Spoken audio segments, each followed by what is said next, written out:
My mother called me a liar from birth, all because of her belief in scientific parenting. From the day my twin sister Mina and I were born, she fastened honesty bracelets to our wrists. Lie, and it flashed red, triggering an electric shock from Mom's remote. Mina's bracelet always stayed green. Even when she tore Mom's dress and blamed the cat, it glowed gently. But me, if I whispered, "Mom, I'm hungry," it turned furious red, and pain shot through my arm. At first I argued. Mom said, "The machine doesn't lie. The pain will help you remember." After thousands of shocks, I believed it. I was born a liar. On New Year's Eve, as Mom prepared to take Mina to see fireworks, searing pain tore through my stomach. I collapsed, gasping. "Mom, my stomach, it hurts so much. Help me." But my bracelet flashed frantic red. Mom looked down at me, my hair wet with cold sweat, and turned the remote to its highest setting. "You'd fake being sick just to see the fireworks?" she said, disappointed. "You never learn." She walked out with Mina, the door slamming behind them. I thought, Mom must be right. The bracelet is red, so I can't really be in pain. I must be lying for attention. "I'm sorry, Mom. Next time I'll try to be honest. It hurts." My body convulsed with pain, my fingernails scratching white lines into the hardwood floor. The doorknob turned. A spark of hope ignited in my chest. Mom was back. She's a doctor. She must have realized something was wrong. She came back to save me. "Are you done with your tantrum? The fireworks are about to start and Mina's getting impatient." "Mom,"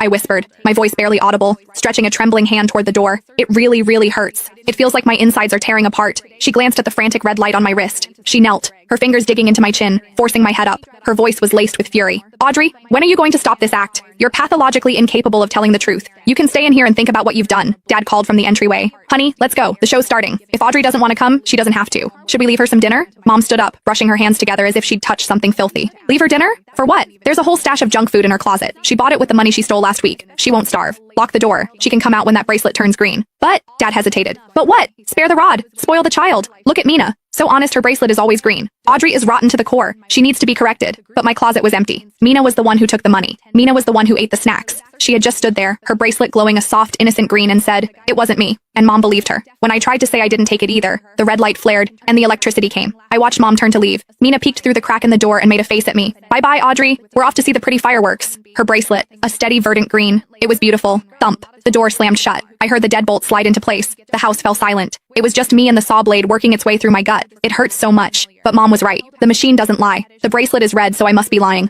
I'm not in pain. I'm really, truly not in pain. Tears streamed down my face as I tried to hypnotize myself. I don't know how long passed, but the pain actually seemed to fade. With the last ounce of my strength, I crawled toward my desk. I had to write an apology. That was the rule. Whenever the red light came on, I had to write "I am a liar" 500 times. If I finished, maybe Mom would forgive me. Maybe she'd take me to the hospital. My hand shook as I opened the crumpled, worn-out notebook. It was already filled, page after page, with my previous apologies. Usually I wrote, "I'm sorry, I was wrong, I won't lie anymore." But this time, I wanted to write the truth. My vision blurred. Crying, I used the last of my energy to scrawl, "Mom, I really do love you. It hurts so much. Why won't you just believe me? Please, Mom, just believe me this one time." As I finished the last word, the agony in my stomach suddenly vanished. In its place was a lightness I'd never felt